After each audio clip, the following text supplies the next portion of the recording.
Luego de lo que vimos en el pasado video y bajo otras circunstancias, todo acababa. Pero lamentablemente no es suficiente con mostrar un cálculo para lo que se explicó, teniendo presente que ese tipo de ecuaciones no son a prueba de tontos, como por ejemplo gente como Landucci. Así que es indispensable incluir el tema sobre la refracción atmosférica como los fenómenos de refracción que incluye el tema de los espejismos. Primero veremos algunas definiciones que son importantes conocer y luego pasamos al asunto de la refracción atmosférica. Algo que tenemos que dejar claro desde el principio es definir qué es un espejismo. Una de sus características más destacadas es que forman imágenes de forma vertical, no de forma horizontal.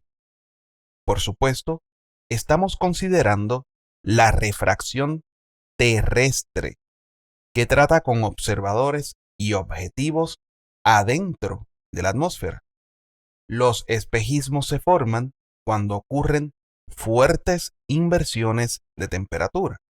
En el caso de la troposfera, en la atmósfera estándar, la cual consideramos para el cálculo del coeficiente de refracción, la temperatura disminuye en función de la altura. Ahora bien, cuando ocurre una inversión térmica, la temperatura, en vez de seguir disminuyendo según la altura, llega a un punto en donde comienza a aumentar según la altura. En otras palabras, vemos cómo se invierte el gradiente térmico vertical. Como resultado, tenemos una capa de aire frío abajo en la superficie, cubierta más arriba por una capa de aire cálido. Entonces, la convección producida por el calentamiento de aire desde abajo está limitada a los niveles por debajo de la inversión. Para el terraplanista regular, observar los efectos de una inversión térmica lo llevaría a pensar que ha descubierto o comprobado la existencia del domo mágico de su tierra plana. Volviendo al tema, la difusión normal de aerosoles atmosféricos, como el polvo, humo y otros contaminantes del aire, estará limitada y la visibilidad puede reducirse considerablemente por la acumulación de estos aerosoles atmosféricos, que aparte de afectar el clima, pueden afectar la salud humana.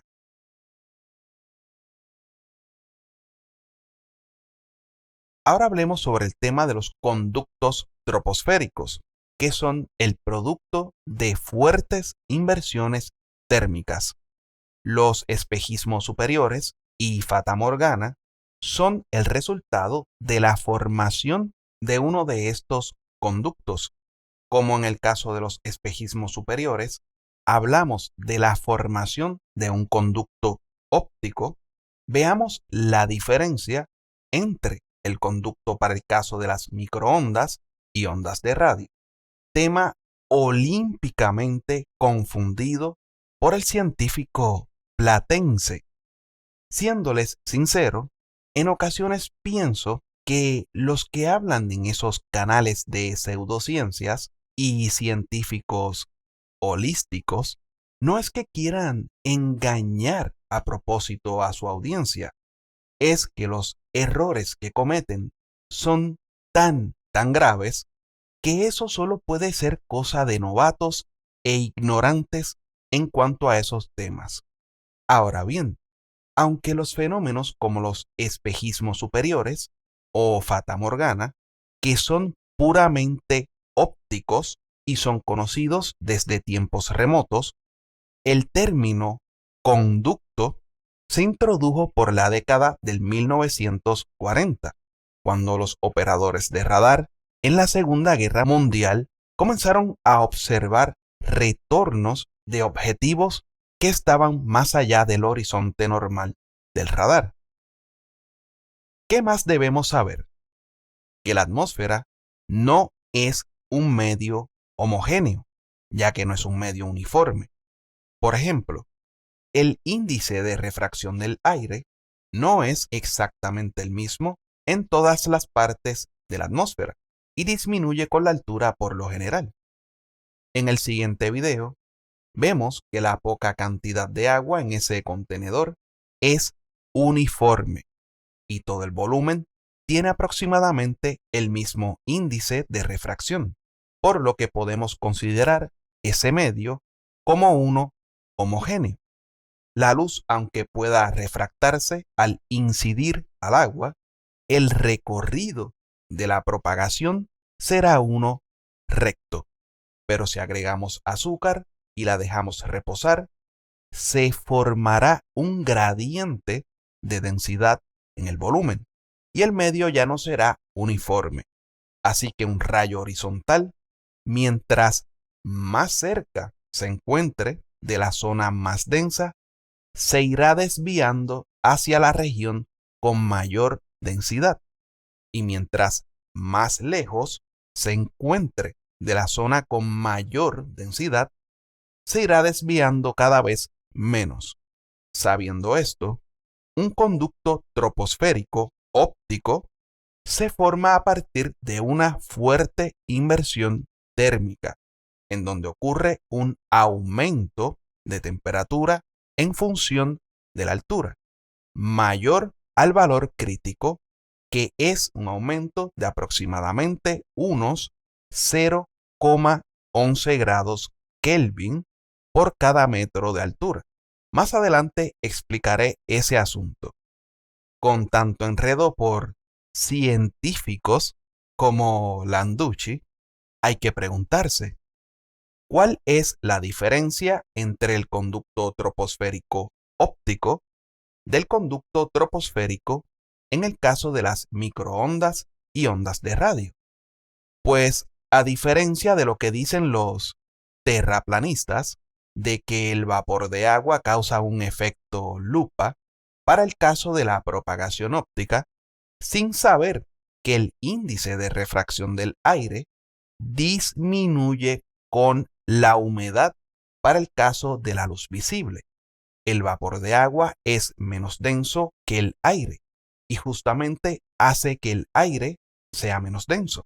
Por lo tanto, el aire seco o aire libre de vapor de agua tiene mayor índice de refracción que el aire húmedo, estando bajo las mismas condiciones.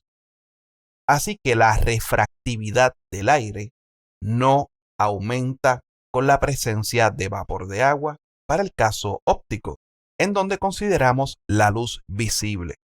Ahora bien, cuando nos vamos moviendo del infrarrojo a las microondas y ondas de radio, ¿qué creen que ocurre con la presencia de vapor de agua y la refractividad? Pues la refractividad en el caso de estas ondas se ven fuertemente afectadas por la humedad. Hasta con pequeñas cantidades de vapor de agua, la refractividad aumenta. En resumen, la refractividad en el caso de la propagación óptica depende principalmente del perfil de temperatura vertical. Sin embargo, la refractividad en el caso de la propagación de microondas y ondas de radio dependen adicionalmente del perfil de humedad. A medida que la cantidad de vapor de agua disminuye con la altura, mucho más rápidamente que la densidad de la atmósfera, el gradiente de refractividad en las microondas y ondas de radio es típicamente 2 veces mayor que para el caso de la propagación óptica, mientras que la curvatura de los haces de la luz visible es generalmente 1/6 de la curvatura de la Tierra, la curvatura de los haces de las microondas y ondas de radio son aproximadamente un tercio de la curvatura de la Tierra. Esto significa que la refractividad en las ondas de radio se afectan mucho más por la desviación de las condiciones promedio o condiciones estándar, y que por lo tanto, un conducto en el caso de la propagación de microondas y ondas de radio se forma por otras condiciones adicionales de las que se requieren para que se forme un conducto troposférico óptico. ¿Han notado que uso frecuentemente el término refractividad y no el término índice de refracción? Verán que se trata de algo muy simple. Como el valor promedio del índice de refracción del aire es muy cercano al 1, se usa el valor de la refractividad en ocasiones, que es el valor del índice de refracción menos 1 multiplicado generalmente por 10 elevado a la sexta. En este ejemplo, vemos como de un índice de refracción de 1,0003 obtenemos el valor de la refractividad, que son 300. También se puede multiplicar por 10 elevado a la séptima. En la ilustración vemos cómo calcular el índice de refracción en el caso de las microondas y ondas de radio, de la suma entre la refractividad con aire seco y la refractividad con aire húmedo. Así que pueden comprobar cómo la humedad es un factor importante al considerar las ondas de radio. También hay otro término para el caso de las microondas y ondas de radio. Se llama refractividad modificada, que se calcula tomando el valor de la refractividad más la altura de propagación. Así que en el caso de la refractividad modificada, el valor aumenta con la altura, pero que no se genere confusión. Esto no quiere decir para nada que el índice de refracción o refractividad aumente en función de la altura. Cuando los datos demuestran un déficit del valor de la refractividad modificada, se puede saber por dónde comienza la inversión de temperatura. Si es una inversión muy fuerte, se puede estimar cuándo ocurre un conducto troposférico para el caso de las microondas y ondas de radio. Como ven en la imagen, hay varios tipos de conductos, como lo son los conductos de superficie y los conductos elevados. En resumen, no puedes decir que un conducto troposférico óptico y uno para el caso de las ondas de radio son la misma cosa, ya que ese es un soberano disparate. Las condiciones para cada caso no son exactamente las mismas. Podemos ver que nuestro meteorólogo de La Plata tal parece que aún no se entera de ello, puesto que en sus explicaciones mostró un mapa de seguimiento de conductos troposféricos para microondas y ondas de radio, y se atrevió a decir cómo comprobaba con ese mapa del por qué había tanto fenómeno de fatamorgana.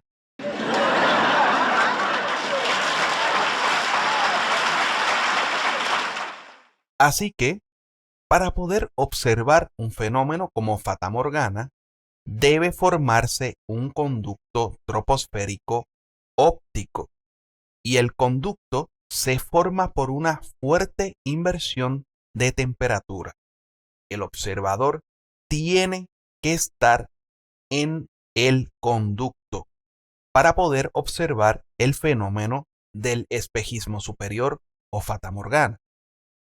En cuanto a las condiciones climatológicas para que se formen estos conductos, podemos ver inversiones térmicas de diferentes tipos, siendo la inversión por advección o inversión marina una de las más frecuentes en las vistas de fatamorgana a través de cuerpos acuosos. También otra inversión común es la inversión por radiación o inversión nocturna.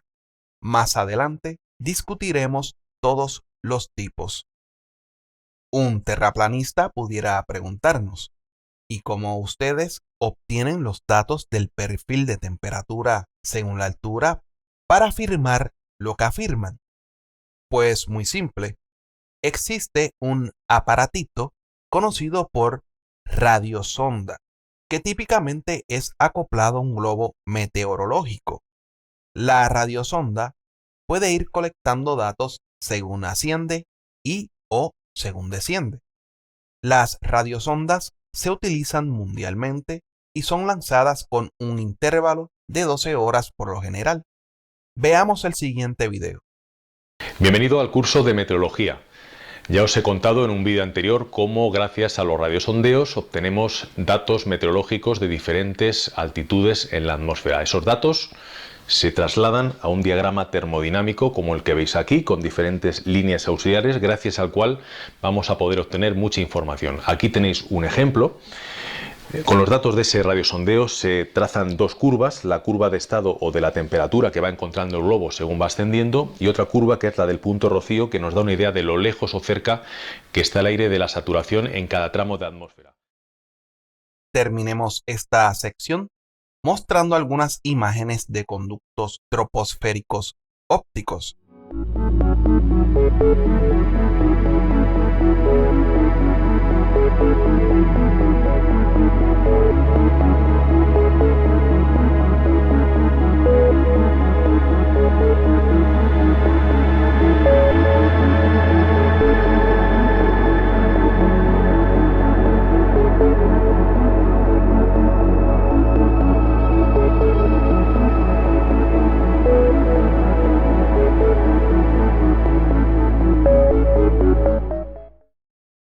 Es bien conocido el argumento terraplanero de que el agua en la atmósfera crea un efecto lupa. Una lupa no es otra cosa más que un lente convergente, y noten esto, con poca distancia focal.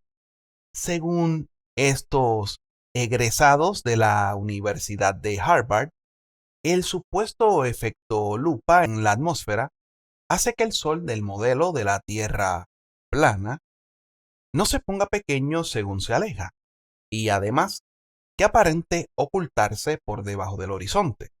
Eso sí, las contradicciones no se hacen esperar, puesto que Landucci y parte de la secta indican que sí se hace pequeño y desaparece en las capas atmosféricas, a diferencia de los otros grandes científicos como Ibáñez, que se sostienen en el supuesto efecto lupa. Pero en fin, un famoso youtuber terraplanista llamado Rob Skiba comienza un video diciendo, y cito, «Hay muchísima agua en la atmósfera». Fin de la cita. En el mismo pusieron una lupa entre una cámara y una representación de un sol por el otro lado. El detalle es el siguiente. Si las pequeñas gotas de agua en el aire o el vapor de agua causan este efecto lupa en el aire, eso quiere decir que podemos experimentar para reproducir lo que ellos dicen. ¿No es así? Veamos el siguiente video. Tomen una manguera y rocíen agua. ¿Qué es lo que ocurre? Se observa el fondo detrás del rociado de agua. ¿Alguna distorsión por refracción? ¿Se observa algún efecto como el de un lente convergente o una lupa? Pero por supuesto que no. Esto es lo que pasa en la realidad. Hablemos de lo que son los aerosoles atmosféricos. Un aerosol no es otra cosa más que finas partículas sólidas o gotitas líquidas en el aire u otro gas. Los aerosoles pueden ser naturales o antropogénicos. Las nubes y la niebla son un ejemplo. Los aerosoles hacen que el aire se vea confuso al dispersar y absorber la luz. Cuando sumas el coeficiente de dispersión y el coeficiente de absorción de la luz, podemos obtener el resultado de la atenuación o extinción atmosférica. Veamos esta fotografía aérea, donde la concentración de aerosoles es producto de una inversión térmica. Y pueden notarlo, ya que se observa claramente la dispersión de la luz de la ciudad. Otro aspecto de la dispersión de la luz es cuando observamos el cielo color azul, que ocurre por una radiación difusa del cielo, al fenómeno en el que un color se dispersa más que otros, está contemplado por lo que se llama dispersión de Rayleigh. Se comprueba empíricamente que en el espectro visible, los colores de onda corta, como el azul, se dispersan con mayor intensidad que los colores de onda larga, como el rojo. La intensidad de la luz dispersada es proporcional a 1 sobre la longitud de onda elevada a la cuarta. Así que la dispersión en 400 nanómetros, que es de onda corta, es 9,4 veces mayor que en 700 nanómetros, que es de onda larga, teniendo en cuenta la intensidad de la luz blanca del mismo emisor. Ahora bien, ocurre otro tipo de dispersión aparte de la dispersión de Rayleigh, solo que en este caso se dispersan todos los colores por igual con la misma intensidad. Tenemos de ejemplo las nubes y la niebla. Ambos son aerosoles atmosféricos inorgánicos y consisten en pequeñas gotitas de agua del vapor que se ha condensado. Todos los colores de la luz blanca se dispersan por igual. Este tipo de dispersión, que ocurre con las pequeñas gotitas de agua en las nubes, se le conoce por dispersión o difusión de Mie. Esta es la razón por la cual las nubes y la niebla son blancas. Por supuesto, todas las ecuaciones contempladas en la dispersión de Rayleigh y la dispersión de Mie pueden ser confirmadas mediante la recreación por software. Acá tenemos un ejemplo en el editor de Unreal Engine y este PDF, en donde por esos cálculos se puede recrear la dispersión que vemos en la vida real. Esto realizado por verdaderos profesionales, a diferencia de los pseudo directores gráficos y pseudo profesionales en animación en 3D, que se dicen tener más de 21 años de experiencia. Pero en fin, dejemos que Walter Lewin termine de explicar todo este asunto. Si ya vio esos videos, pueden saltar al minuto que se indica. If you look here, it's blue that is dominating. If you look here, it's blue that is dominating. Unless you look straight into the direction of the sun, you will see that almost everywhere the sky is blue. But now comes the question, why are clouds white? Well, the particles in a cloud are small water drops. They are 5 microns or larger. And when particles are that big, Rayleigh scattering is not operative. Blue light is no longer preferred to scatter, but all colors, all the colors of the light of the sun scatter by the same amount. Well, if you see all the colors from the sun coming in your eyes, you see white light. That's the idea of the mixture of all colors.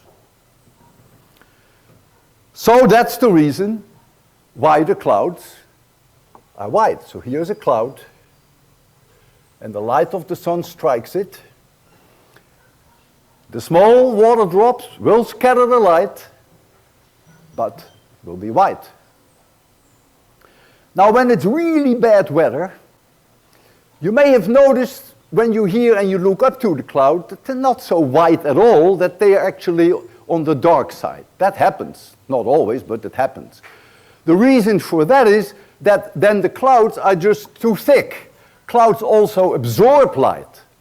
And so if the cloud is thick enough, well, then so much light is absorbed that comes in from the sun that the bottom just becomes dark. But that same cloud that would look dark from below, if you flew over with an airplane, I guarantee you that it's white. That scattering, by the way, of large particles, which gives you no preference for any color, we call that me-scattering. So, we all agree that this is white light which is coming up, and you don't see the light here because there is nothing that scatters it in your direction. So you don't see light here, but now look.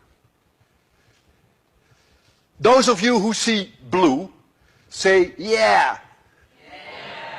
Those of you who do not see blue, say no. You better see an eye doctor.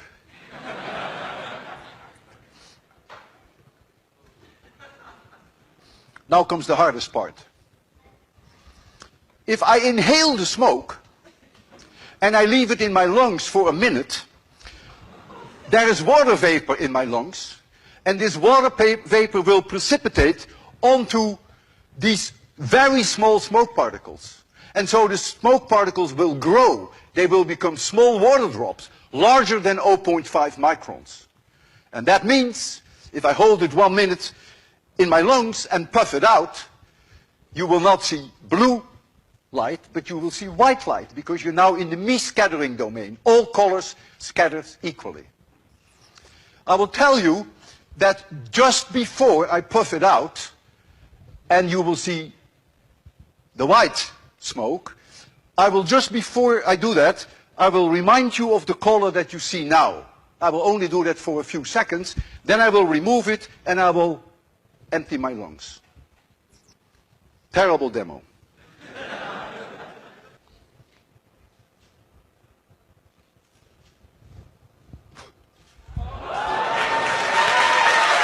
Para el caso del crepúsculo o atardecer, y regresando con la dispersión de Rayleigh, uno de los tantos hechos que nos indican la rotación terrestre y que no vivimos en un disco con un minisol girando por arriba, es precisamente el ángulo de los rayos de luz del Sol respecto a la Tierra, ya que esos rayos, mientras amanece o va atardeciendo, tienen que propagarse por mucha distancia en la parte baja de la atmósfera. Entonces los colores de onda corta, como el azul, se dispersan por completo en la región más densa de la misma. Eso es lo que sucede con el rayo C de la ilustración, así que solo prevalecen los colores de onda larga. Pueden notar que más arriba en la atmósfera, en el rayo A, no ocurre tanta dispersión de los colores de onda corta, a diferencia del rayo C. En un disco plano, con un minisol girando por arriba y que jamás puede bajar físicamente al horizonte, por más que digan que es por alguna perspectiva mágica o por algún efecto lupa o por la fata morgana mágica de Landucci, eso no es posible bajo ningún concepto, puesto que la radiación solar físicamente no se está propagando en la distancia requerida a través de la atmósfera, ni el Sol adquiere el ángulo físico para estar muy cerca del horizonte. What is the light that comes to you? Predominantly blue. So the sky is blue. The light that is scattered here comes to you is predominantly blue. So that's why the sky is blue. And so the reason is simply that it is Rayleigh scattering of the dust particles in the atmosphere. If the sun is high in the sky, the total amount of sunlight that is scattered in your direction is only 1%, so it's very little. If the sun is 5 degrees above the horizon, then the sunlight has to travel through a lot more atmosphere. And so I take here a situation which is extreme when we have sunrise or sunset. So the sun is there and the light comes from this side and you are standing here. This is not to scale. This layer of atmosphere is now so enormously large that more than 99% of all the sunlight on the way to you is scattered away. So what is scattered away? The blue is gone. But if you look at 1 overlap that to the 4th, the green is gone. All colors are gone. There's only one color which has the largest wavelengths, which by the way is 650 nanometers. I wasn't supposed to tell you, but I decided. So the only light that makes it through you is red. And so that is the reason why the sun looks red, and there is a cloud here in the sky, and that cloud sees light where all the low, small wavelengths have been scattered out, and so this side of the cloud is also red. You can now understand that the more pollution there is in the air, the more beautiful sunsets are. And it is well known that after volcanic eruptions, the sunsets and the sunrises are truly fantastic. It's also the moon that is red when it comes up. And even the stars and the planets, you may never have noticed it because it's not an overwhelming thing. It is the sun that is the overwhelming thing that makes the entire sky red.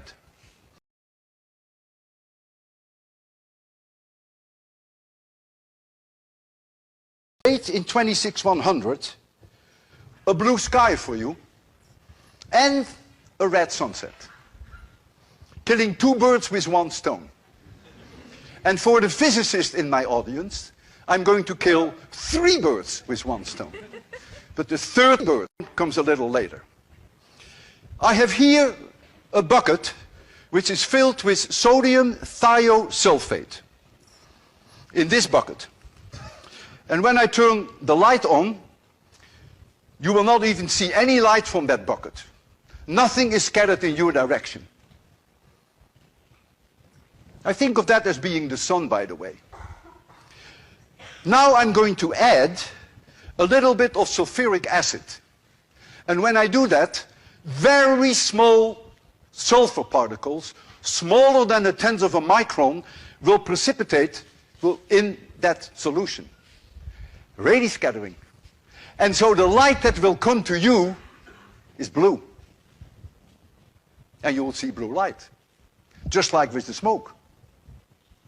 But now, as time goes on, we will get more and more and more and more of those 0.1 micron particles. And so the light that comes out here has no blue in it anymore. It doesn't have any green in it anymore. It's all scattered in your direction, just like here with the sunset. So what color do you think the sun is going to get? It's going to be red. That's why I said I'm going to kill 2 birds with 1 stone. And I want you to look at the sky, which is here is the sky. So just keep looking. For me, it's already beginning to turn a little bluish. We'll just give it a little bit more time. The sun looks just white, light, as it was before.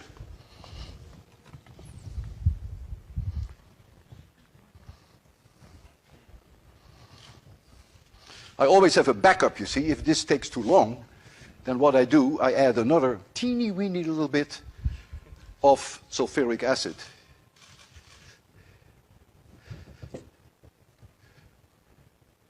To speed up the process a little.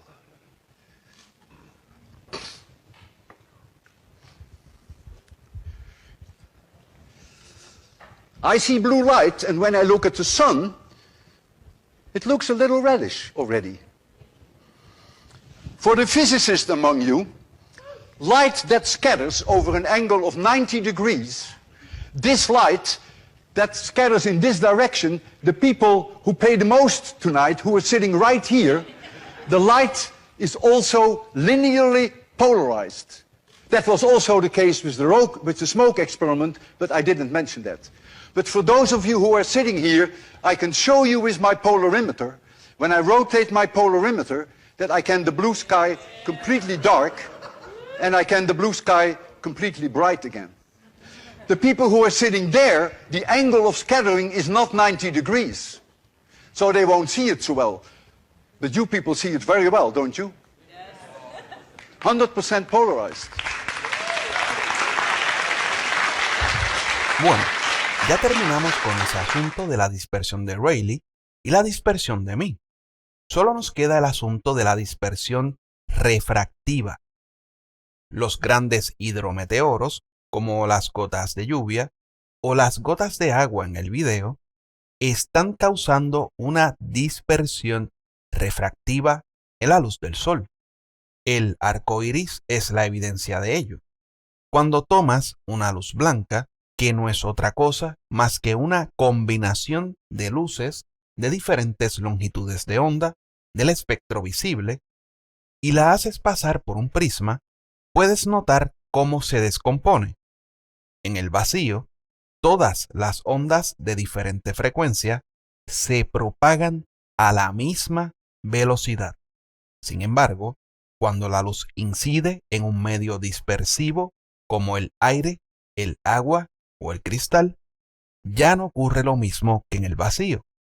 Esto porque al incidir a un medio dispersivo con mayor o menor índice de refracción, ocurre un cambio en la velocidad y dirección de propagación. Aunque cambia la velocidad, no cambia la frecuencia de la onda, así que no percibimos un cambio de color. Por supuesto, los colores de onda corta como el azul tienden a refractarse más que los colores de onda larga como el rojo. Así que mientras mayor frecuencia o mayor energía, mayor será el cambio de dirección en la propagación por refracción, pues eso es lo que ocurre con la luz y las gotas de agua en el aire. Sin embargo, los grandes científicos de la planicie vuelven a hacer de las suyas, indicando que un arco iris solo puede observarse en el exterior y que para poder recrear uno en un interior se necesita de un espejo. Como quien dice, insinúan que en el exterior lo que refleja la luz mágicamente hasta nuestros ojos es el domo. Pues bien, es imposible para nosotros poder observar un arco iris primario con la luz solar en el cual el emisor de luz, que está opuesto al arco iris, adquiera un ángulo de elevación sobre el horizonte mayor a 42 grados. Pero, ¿por qué vemos un arco?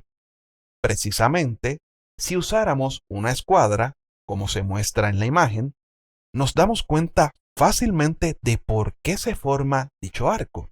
Eso quiere decir que los arcoíris los podemos observar si estamos en la superficie terrestre solamente por la mañana y en dirección hacia el oeste, o por la tarde en dirección hacia el este, pero jamás al mediodía o cerca del mediodía, en donde el ángulo de elevación del Sol sobre el horizonte es mayor a 42 grados. Pero ahí no acaba todo el asunto. Si buscamos altura, podemos tener un resultado más completo, porque en vez de un arco, podremos observar el círculo completo. En cuanto a ese patético enunciado sobre que es imposible recrear un arco iris en un interior sin la ayuda de un espejo, demos unas cuantas lecciones a estos iluminados y adictos de la ayahuasca. Ese asunto de los arcoíris, y hasta donde se sabe, se viene tratando desde Aristóteles. En el siglo XIV, sí, en el siglo XIV, Teodorico de Freiberg realizó un experimento, el cual 3 siglos más tarde fuese recreado con éxito por René Descartes. El experimento es conocido por Florence Rainbow o arcoíris florentino, que cualquiera de ustedes, sabiondos de la planicie, puede hacer en su casa. Como bien saben, generalmente las gotas de agua son esféricas. En el caso de las gotas de lluvia que se vuelven muy grandes mientras van cayendo, ocurre lo que ven en el video, que las gotas grandes van obteniendo una forma como pan de hamburguesa. Luego se separa y vuelven a ser esféricas o casi esféricas. En cuanto al experimento, se usa un balón de destilación o un matraz florentino. Se llena con agua y se tapa. Luego se usa una pantalla con un agujero en el centro, con el tamaño de la zona redonda del matraz. Entonces, con una luz blanca e intensa, ilumina por detrás de la pantalla hasta que la luz alcance el matraz. Este es el resultado que vas a obtener. Como ven, no se necesita de ningún espejo. Así es como llega a nuestros ojos la luz del arco iris de las muchas gotas de agua. También se puede usar un láser para comprobar la reflexión interna adentro de la gota, en donde la luz queda linealmente polarizada, ya que la luz que se refleja está cerca de un ángulo conocido por el ángulo de Brewster, un tema que se va a expandir más adelante. Cabe mencionar que el ángulo de Brewster solo ocurre en medios reflectores dieléctricos, como por ejemplo el aire, el agua o el cristal, no en reflectores conductores, como los metálicos. Podemos confirmar que la luz de los arcoíris está polarizada, usando un filtro polarizante. Así que el experimento del arcoíris florentino debe demostrar las siguientes cosas: que en el interior del arcoíris primario debe observarse una región color blanca. Luego, que el primer color debe ser el violeta o notándose más fácilmente el azul. El color en el exterior debe ser rojo, seguido por una región oscura conocida por Alexander's Dark Band. Si la iluminación del experimento es lo suficientemente fuerte, podremos ver el arco iris secundario con los colores invertidos. Y por último, debe probarse que la luz del arco iris resultante del experimento está linealmente polarizada. Para ello, dejemos que Walter Lewin realice el experimento del arco iris florentino. I'm going to make a rainbow with one water drop. And that's what I'm going to do now. But of course, I can really only make a rainbow if I would create rain here and I would have thousands and thousands of water drops. Therefore, what I'm going to do is not a cheat. I want you to know exactly what I'm going to do. But you will see everything I have taught you today. I'm going to do this. I have here what I call the sun. It's an enormously bright light. It's going to shine in your direction. We're going to mark it off so that it doesn't blind you. And here is one water drop. It's a biggie. And that one water drop is going to do this. And we're going to put the screen down, and that's what you're going to see on the screen. You're going to see red on the outside, blue on the inside, white lights inside the bow, dark outside the bow. And then, with my linear polarizers, I will also show you that the light is linearly polarized. We have enough for those lights now. If you're ready, I'm ready. Would you want us to make it dark first, or would you like to start it in light? Dark. Okay, so we're going to make it immediately completely dark, and be patient, because to get the sun going is not as trivial as you may think. And then to keep the sun going is even more difficult.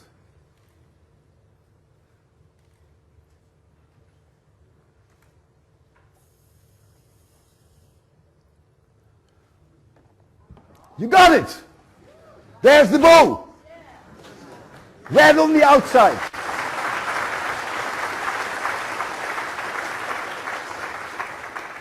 Red on the outside, blue on the inside. You see this white light? You see the darkness here? Now I'm coming with my polarimeter, and I hold my polarimeter in here. The light will still go through, although it is a little reduced because of the polarimeter itself is dark. And now when I do this, you see nothing coming through anymore. And I can do it here. You see nothing going through. And when I hold it like this here, the light does go through.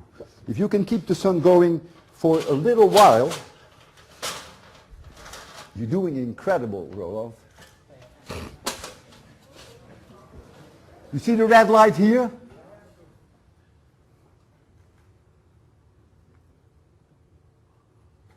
Yeah, I see a beautiful red drop. One drop was red. That's why it's red here. You did great, thank you.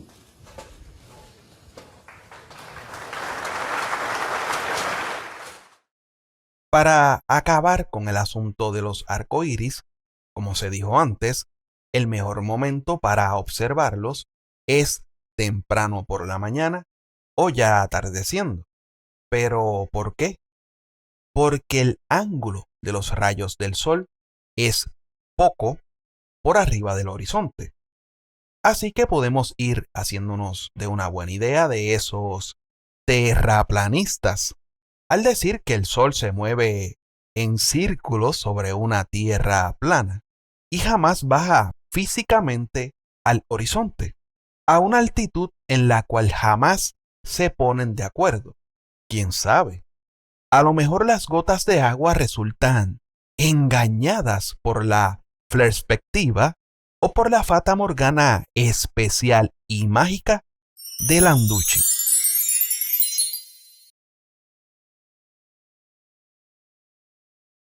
Así que ese argumento sobre el agua en la atmósfera y el asunto de que la misma genera un efecto lupa que hace que el minisol de la Tierra plana no reduzca su tamaño según se aleja, o que haga aparentar a ese minisol ocultándose por debajo del horizonte, deja mucho que pensar sobre las grandes capacidades de estos científicos terraplanenses. No es lo mismo tener gotas de agua suspendidas en el aire o cayendo, por muchas que sean, a tener agua contenida en una cantidad determinada. En cuanto al vapor de agua, el mismo disminuye el índice de refracción del aire, por lo que la propagación óptica se ve menos afectada, así que el mismo no causa que la luz visible se refracte de forma que cause algún efecto de magnificación. Bueno, veamos un ejemplo simple de cómo se satura el aire. En ocasiones, al abrir la puerta del congelador, notarás que se forma una neblina. Al disminuir la temperatura del aire, el mismo se satura rápidamente, ocurriendo luego la condensación. Y, por supuesto, el color blanco que se observa es por la dispersión de la luz que ya vimos. La dispersión o difusión de mí. Otro concepto que tienen bastante errado estos terraplanistas es suponer que el aire húmedo sea más denso y pesado que el aire seco y que por lo tanto el aire húmedo sea más refractivo. Tal vez el agua en su estado líquido sea más densa que el aire, pero en su estado gaseoso la cosa cambia. No conocen un detalle sumamente importante. El aire se compone aproximadamente de un 78% de nitrógeno y un 20% de oxígeno. La masa molar para el nitrógeno es de aproximadamente 28, mientras que la masa molar del oxígeno, o debería decir dioxígeno, es de aproximadamente 32 y la del vapor de agua es de aproximadamente 18. Para hacer que un volumen dado de aire sea más húmedo, necesitamos agregar moléculas de vapor de agua. Para agregar moléculas de agua al volumen, debemos eliminar otras moléculas para conservar el número total de moléculas en ese volumen. Entonces, las moléculas del vapor de agua reemplazan moléculas de hidrógeno y de oxígeno, que son más pesadas. Al provocar esto, haremos que ese metro cúbico de aire sea menos denso. Entonces, recordemos cómo es ese asunto de la refracción. El índice de refracción es esa relación de la velocidad de propagación de la luz en un medio. El aire seco, al ser más pesado y denso que el aire húmedo, es un medio con mayor índice de refracción que el aire con vapor de agua presente. Podemos catalogar el vapor de agua como vapor saturado, vapor húmedo y vapor sobrecalentado. En el caso del vapor saturado, que es vapor a la temperatura de ebullición del líquido, o sea, vapor a punto de condensarse, observemos que es transparente al salir de la tubería de la representación. Sin embargo, cuando parte de ese vapor saturado se pone en contacto con la superficie de la tubería o cuando se encuentra con aire menos caliente a la salida, pierde energía cinética y comienza a condensarse. A este vapor, en el que ocurre una nube visible de gotitas de agua que se condensaron, se le llama vapor húmedo. Por último, tenemos el vapor sobrecalentado. Como ya dijimos, mientras más caliente esté el vapor, mayor energía cinética tendrán las moléculas de agua. Así que se hará más difícil que este vapor pueda condensarse mientras mantenga este estado de sobrecalentamiento. Un experimento simple nos demuestra ese asunto del vapor sobrecalentado. Al calentar la tubería, el vapor se calienta más de lo que está y no vemos que ocurra la condensación, por lo que desaparece la nube que antes se veía. Tenemos claro entonces que el agua en estado gaseoso es transparente. Ahora bien, yo me pregunto si los terraplanistas o sus líderes del YouTube acaso ven algún efecto de magnificación o algún efecto lensing o efecto lupa, porque por más vapor que sale, por ningún lado se observa el efecto óptico que ellos tanto predican. Si acaso, el único efecto óptico que pudiésemos ver para esta situación es el siguiente. Cuando tenemos una masa o corriente de aire cálido en movimiento, a través de aire estacionario con una temperatura diferente, y el flujo de este aire caliente es uno turbulento y se comienza a entremezclar con el aire estacionario, observamos las imágenes como borrosas o como si estuvieran bailando, pero nada que ver con ningún efecto lupa o algún efecto de magnificación. Cuando este vapor o humedad se condensa, es notable por lo que vimos hace un rato, que ocurre la dispersión o difusión de mí, y por ello vemos el vapor que se ha condensado de un color blanco. Así que lo mismo que ven en la condensación del vapor al salir de una caldera caliente, es exactamente lo mismo que ven en el caso de las nubes de agua. Por lo tanto, el vapor húmedo que sale de una caldera caliente es un aerosol natural inorgánico, exactamente como lo son las nubes de agua, por lo que la dispersión de la luz no se hará esperar, y cuando ocurre esta dispersión por las gotitas de agua que se condensaron, dificulta la visibilidad. Luego, si las gotas de agua son más grandes, como los grandes hidrometeoros, como las gotas de lluvia, la dispersión que observamos es dispersión refractiva, como lo que ocurre con los prismas, tema que ya vimos cuando consideramos el asunto de los arcoíris. Bienvenido al curso de meteorología. Comenzamos el capítulo 4 que vamos a dedicar al vapor de agua, y ahora en este primer vídeo os voy a comentar algunos datos en general sobre el agua de la atmósfera y en particular sobre ese gas, sobre el vapor de agua. Bien, por un lado, quedémonos con esta idea, y es que aunque en la atmósfera hay mucha agua, eso únicamente representa una milésima parte de toda el agua que hay en la Tierra. Ahora bien, esa cantidad es muy importante. Ahí tengo apuntado el dato, nada menos que 12.000 billones con B de litros. El agua que hay en la atmósfera está en las tres fases, pero únicamente el 4% está en fase líquida y sólida, es decir, en los meteoros que forman las nubes. El 96% restante es vapor de agua, por lo tanto no podemos verlo.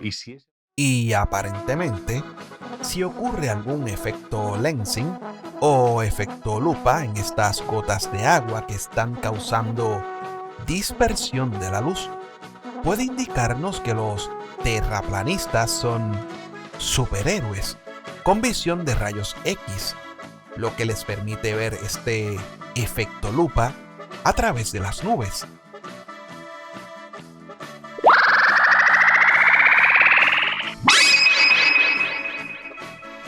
Pero, como nosotros no somos superhéroes como ustedes, super terraplanistas, ni tenemos visión de rayos X integrada a nuestros ojos, ese supuesto efecto lupa no lo podemos ver a través de las nubes, que, como ya se dijo, es humedad o vapor de agua que se ha condensado.